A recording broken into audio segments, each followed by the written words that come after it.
Hello बच्चों, welcome to our channel physics Patna से। आज के इस वीडियो में हम काफी इंपॉर्टेंट चीज के बारे में डिस्कस करने वाले हैं। आपका जो लास्ट ईयर का पेपर था आईसीएसई 10th का, जो आपका बोर्ड्स का एग्जाम हुआ था, उसके फिजिक्स के पेपर का हम क्वेश्चंस डिस्कस करने वाले इस वीडियो में, है ना।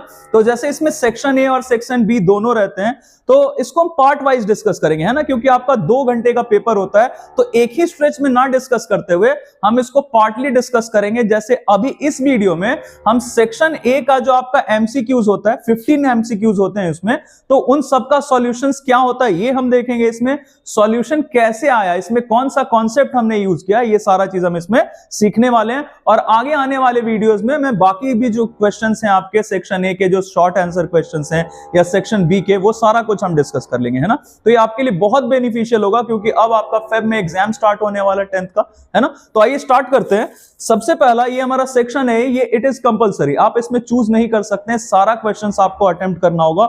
नॉट लाइक सेक्शन बी कि उसमें आप 4 क्वेश्चंस अटेम्प्ट करने होते हैं आपको, जो जिसमें आप सबसे ज्यादा कॉन्फिडेंट हैं। तो आइए सबसे पहला क्वेश्चन है हमारा, when a bell fixed on a cycle rings then the energy conversion that takes place is. अब देखिए इन चारों में सबसे सुटेबल हमें ऑप्शन ढूंढना है। तो ऑब्वियसली बेल को जब हमने रिंग किया है तो मैकेनिकल एनर्जी लगा रहे हैं और वो साउंड प्रोड्यूस कर रहा है। तो हम इन सब में देखेंगे, आप जैसे साउंड से इलेक्ट्रिकल तो हुआ नहीं, साउंड से मैकेनिकल तो हुआ नहीं, क्योंकि साउंड हम प्रोड्यूस कर रहे हैं, है ना। तो ग्रेविटेशनल पोटेंशियल एनर्जी हम टर्म यूज नहीं कर सकते इसमें। क्यों? क्योंकि ग्रेविटेशनल पोटेंशियल एनर्जी कब आता है, जब हम किसी बॉडी का पोजीशन चेंज करते हैं या शेप चेंज करते हैं। तो will go for the option B, क्योंकि जब हम बेल को रिंग कर रहे हैं तो ऑब्वियसली बेल का जो पार्ट रहता है, जिसको हम गोंग बोल सकते हैं, गोंग को हैमर स्ट्राइक करता है, तो हैमर के लिए हमने क्या किया, हमने फोर्स लगाया, मतलब मैकेनिकल एनर्जी मूव करवाया उसको। तो काइनेटिक एनर्जी किसमें चेंज हो गया, साउंड एनर्जी में, है ना। दूसरा, a door lock is open by turning the lever handle of length 0.2 metre, moment of force दिया हुआ है 1 न्यूटन मीटर, फाइंड क्या करना है, मिनिमम फोर्स रिक्वायर्ड। अब जरा देखिए, ये हमारा डोर है, डोर में यहां पे हमने हैंडल लगाया हुआ है, लीवर लगाया हुआ है, जिसका डिस्टेंस दिया गया है एक्सिस ऑफ रोटेशन से, कितना, एक्सिस ऑफ रोटेशन से इसका डिस्टेंस दिया है 0.2 मीटर, है ना। तो डिस्टेंस तो हमें पता चल गया 0.2 मीटर, और फोर्स हमें पता करना है। तो हमें टॉर्क दिया गया है, टॉर्क का फॉर्मूला हमें पता है, टॉर्क इक्वल क्या होता है, force into perpendicular distance between line of action of force. तो ऑब्वियसली हैंडल पकड़ के हम फोर्स लगाएंगे, तो ये रहा हमारा line of action of force, और ये रहा एक्सिस ऑफ रोटेशन, जो कि कितना है 0.2 मीटर।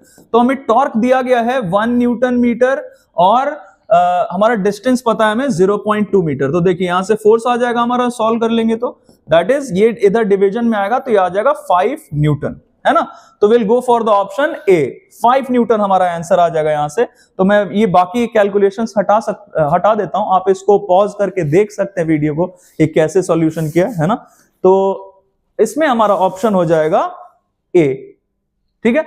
आगे बढ़ते हैं। A force F moves a load A to C, from A to C, यहां ए से मूव करते हुए ये जो लोड हमारा दिख रहा है, ब्लॉक दिख रहा है, इसको ए से मूव करवा के सी तक लाना है। फोर्स इसी डायरेक्शन में लग रहा है, तो कैलकुलेशन ऑफ वर्क डन के लिए हमें पूछा गया कि कौन सा डिस्प्लेसमेंट हम लेंगे इसमें हमें 3 चीज दिख रहा है, 3 मीटर, 4 मीटर एंड 5 मीटर। तो ऑब्वियसली वर्क के लिए हमारा डेफिनेशन क्या होता है, हम जिस डायरेक्शन में फोर्स लगाएं, बॉडी अगर उसी डायरेक्शन में मूव कर जाए तो हम बोलते हैं कि work is done, positive work is done. तो देखिए फोर्स हम इधर लगा रहे हैं और डिस्प्लेसमेंट इधर के डायरेक्शन में ही होगा, कितना होगा, 5 मीटर। तो will go for the option C, that is 5 metre. Next, a radioactive nucleus containing 128 nucleons emits a beta particle. अब ये न्यूक्लियॉन्स का मतलब क्या होता है, न्यूक्लियॉन्स का मतलब होता है number of protons plus neutrons, है ना। Number of protons plus neutrons को हम क्या बोलते हैं, न्यूक्लियॉन्स बोलते हैं। अब देखिए बीटा पार्टिकल एमिशन के वजह से नंबर ऑफ न्यूक्लियॉन्स में कोई चेंज नहीं आएगा, क्योंकि बीटा पार्टिकल एमिशन तब होता है when a neutron changes to a proton. तो अगर न्यूट्रॉन प्रोटॉन में चेंज हो गया तो प्रोटॉन का नंबर 1 से बढ़ गया और न्यूट्रॉन का नंबर 1 से कम हो गया। तो नंबर ऑफ प्रोटॉन में चेंज आया या नंबर ऑफ न्यूट्रॉन में चेंज आया, लेकिन ओवरऑल न्यूक्लियॉन्स तो सेम ही रहेंगे। जैसे एक एग्जांपल लेके समझते हैं, मान लेते हैं हमारे पास 8 न्यूट्रॉन था और 3 प्रोटॉन, तो 1 न्यूट्रॉन चेंज हो गया 1 प्रोटॉन में, तो हमारे पास न्यूट्रॉन बचा 7 और प्रोटॉन हो गया 4। तो पहले भी नंबर ऑफ न्यूक्लियॉन्स 11 था और अभी भी नंबर ऑफ न्यूक्लियॉन्स 11 है, तो नंबर ऑफ न्यूक्लियॉन्स में कोई चेंज नहीं आएगा। तो will go for the option A, that is 128, है ना। आगे बढ़ते हैं, देखिए असर्शन दिया हुआ है ultraviolet radiations are scattered more as compare to the microwave radiation. सही बात है, माइक्रोवेव रेडिएशंस का स्कैटरिंग कम होता है और अल्ट्रावायलेट का स्कैटरिंग ज्यादा होता है। It all depends on the wavelength of light. तो अल्ट्रावायलेट रेडिएशंस का वेवलेंथ कम है इसलिए उसका स्कैटरिंग कम होगा, ज्यादा होगा सॉरी, और सबसे ज्यादा ये माइक्रोवेव रेडिएशंस का वेवलेंथ ज्यादा रहता है इसलिए उसका स्कैटरिंग कम होगा, है ना। इसके लिए जो कॉन्सेप्ट हमने यूज किया है वो मैं यहां पे लिख देता हूं, I is inversely proportional to fourth power of wavelength। ये स्कैटरिंग का बहुत छोटा सा चीज है और बहुत इंपॉर्टेंट भी है। कैपिटल आई क्या है, इंटेंसिटी, मतलब अमाउंट ऑफ स्कैटर्ड लाइट। तो इसके लिए आपका वेवलेंथ जिसका ज्यादा होगा, जैसे माइक्रोवेव का वेवलेंथ ज्यादा है तो उसका स्कैटरिंग कम होगा और अल्ट्रावायलेट का स्कैटरिंग ज्यादा होगा क्योंकि अल्ट्रावायलेट का वेवलेंथ कम होता है ना। तो ये तो सही है। अब दूसरा देखते हैं, रीजन क्या है, wavelength of ultraviolet radiation is more than the wavelength of micro, नहीं ये तो गलत हो गया, रीजन गलत है। तो देखिए हम ऑप्शंस देखते हैं, A is true but R is false, है ना। ये पहला जो हमारा ये था असर्शन, ये सही था, लेकिन इसका जो एक्सप्लेनेशन है, जो रीजन है वो गलत है ना। ये उल्टा होना चाहिए था इसके जगह पे। तो ये हो गया हमारा option B. Next, when the stem of vibrating tuning fork is pressed on the table top starts vibrating। अब देखिए टेबल तो अपने जगह पे था, रेस्ट पे था, हम बाहर से एक वाइब्रेटिंग ट्यूनिंग फॉर्क लेके आते हैं और ये टेबल के ऊपर रख देते हैं, प्रेस कर देते हैं, तो ऑब्वियसली ये वाइब्रेट करने लगेगा। तो ये क्यों वाइब्रेट कर रहा है, क्योंकि इसको हमने बाहर से फोर्स दिया है, external periodic force with the help of the tuning fork. तो ये tuning fork it is compelling the body, compelling the table top to vibrate. तो ये फोर्स वाइब्रेशन हुआ, बाहर से फोर्स लगा रहे हैं ना। तो इसमें हमारा ऑप्शन हो जाएगा C, force vibration. Which of the following is class 3 lever. तो थोड़ा ये सारा पार्ट हम हटाते हैं, क्लियर करते हैं। इसके लिए मैंने एक छोटा सा फिगर रखा हुआ आपको एक्सप्लेन करने के लिए। इसमें से क्लास 3 लीवर कौन सा रहेगा। अब देखिए क्लास 3 लीवर के लिए हमें एक छोटा सा ये चीज याद रखना पड़ेगा, FLE, सीरीज में चलते हैं। सबसे पहला आया तो 1 लिख दिया, 2 और 3। तो इसको हमें देखना ऐसे होता है कि अगर फलक्रम बीच में है लोड और एफर्ट के तो क्लास 1 लीवर, अगर लोड बीच में आ गया फलक्रम और एफर्ट के तो क्लास 2 लीवर, और अगर एफर्ट बीच में आ गया फलक्रम और लोड के तो क्लास 3 लीवर।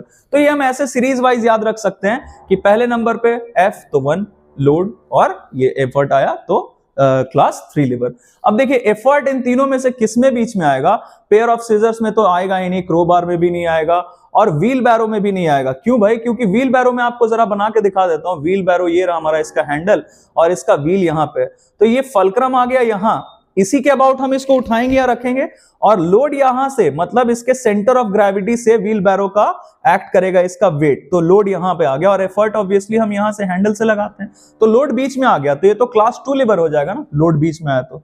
और बाकी पेयर ऑफ सीजर्स और क्रोबार में फलक्रम बीच में आता है। ह्यूमन फोरआर्म देखते हैं, ह्यूमन फोरआर्म हमारा इसका सही ऑप्शन हो जाएगा। देखते हैं कैसे, थोड़ा इसको बड़ा करते हैं, मैंने साइड में एक छोटा सा फिगर रखा है इसका, ये जरा देखिएगा। जैसे ये हमारा ह्यूमन फोरआर्म है, यहां पे हमने एक चीज रखा हुआ है लोड, और इसको हम ऐसे करके उठाने वाले हैं, तो हमारा जो ये रोटेशन होगा ये किसके अबाउट होगा, इसके अबाउट होगा, इस पॉइंट के अबाउट, जॉइंट के अबाउट। तो ये हो गया हमारा फलक्रम, और एफर्ट हम यहां के मसल से लगाएंगे, तो effort falls in between load and fulcrum. तो ये हो गया हमारा क्लास 3 लीवर।